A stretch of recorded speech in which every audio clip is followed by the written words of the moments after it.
film débute par la cocarde franco-belge qui décore un baraquement en l'honneur de Joseph Dussart, jeune Français qui se cachait à Rienne et qui s'est joint aux hommes du groupe.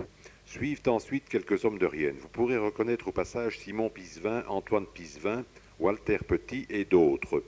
Vous comprendrez qu'il ne me sera pas possible de vous citer le nom de tous ceux qui vont défiler au cours du film, que les parents et les amis ou les connaissances de ceux qui ne seront pas cités n'y voient aucun choix délibéré. Tous ces hommes qui faisaient partie de la résistance ont droit à notre reconnaissance. Vous voyez ici Robert de Mars, qui nous fait une brillante démonstration du nettoyage et du remontage d'une mitraillette, avant de s'ébattre avec la mascotte des Riennois. Au cours de la prise d'armes spectaculaire qui suit, vous pourrez reconnaître des hommes de Jeudine et des environs. À la tête de la section de Jeudine, le lieutenant Vincent qu'on entrevoit un bref instant. Ensuite, Herman André, chef de la sous-section de Jeudine. En tête de la section des saboteurs, Henri Arnoux. Vous allez voir apparaître le commandant Barthélemy, qui préside cette cérémonie solennelle de prestation de serment, au cours de laquelle vous pourrez reconnaître, entre autres, André Stévenin, Jacques L'Espagne, Joseph Léonard, Romain Brion. Ensuite, Victor Marquet en compagnie de quelques Borinois. Cet événement spécial, dont l'armée veut souligner l'importance, concerne la prestation de serment des maquisards qui n'ont pas encore pu la prononcer, la mobilisation ne s'étant pas faite en une seule fois. Le 10 juin, il y avait 160 maquisards. Aujourd'hui, il y en a plus de 300.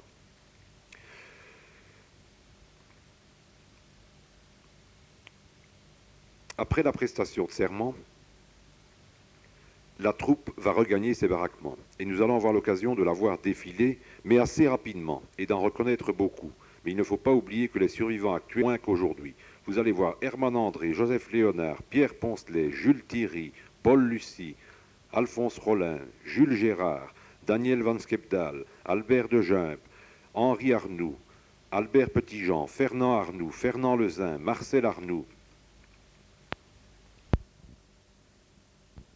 camp français voisin et qui était accompagné d'un observateur américain est reçu par le commandant Barthélemy. Scène suivante. Le lieutenant Questiot qui va suivre. Le voici. Daniel Rieland, commandant du groupe d'Orchimont.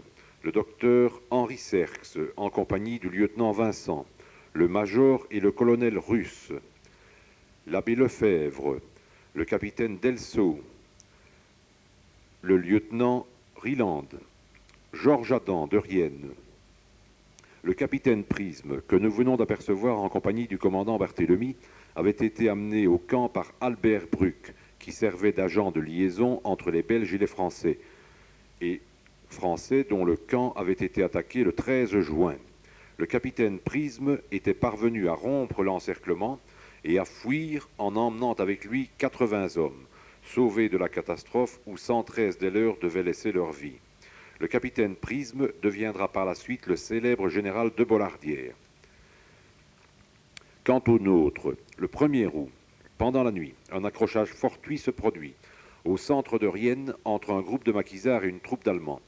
Accrochage bref mais violent. Les Allemands perdent 4 hommes.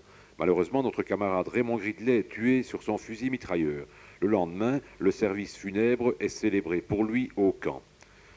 La garde autour du catafalque est montée par la sous-section de Grède, et on peut reconnaître parmi les présents plusieurs maquisards qui furent tués le 1er septembre. Quelques jours plus tard, le camp de la Croiscaille devait être abandonné pour répondre aux nécessités du moment. Les Alliés avancent rapidement et on s'attend à des actions plus nombreuses. Fort de plus de 350 hommes, le groupe se scinde en 8 pour occuper un espace beaucoup plus important. Le terrain est occupé depuis Bourg-Seigneuve et Felaine jusqu'à Haut-Feilly et Grède. Les déplacements seront beaucoup moins longs et les interventions plus rapides en cas de nécessité. Dès lors, l'abbé Arnoux dut arrêter de filmer pour ne pas voyager d'un camp à l'autre avec sa caméra, dont la saisie éventuelle par les Allemands eût été catastrophique pour les familles des maquisards. Néanmoins, l'abbé Arnoux reprit sa caméra le 8 septembre pour filmer l'enterrement à Rienne d'Édouard Pisevin, tué à Grède quelques jours plus tôt.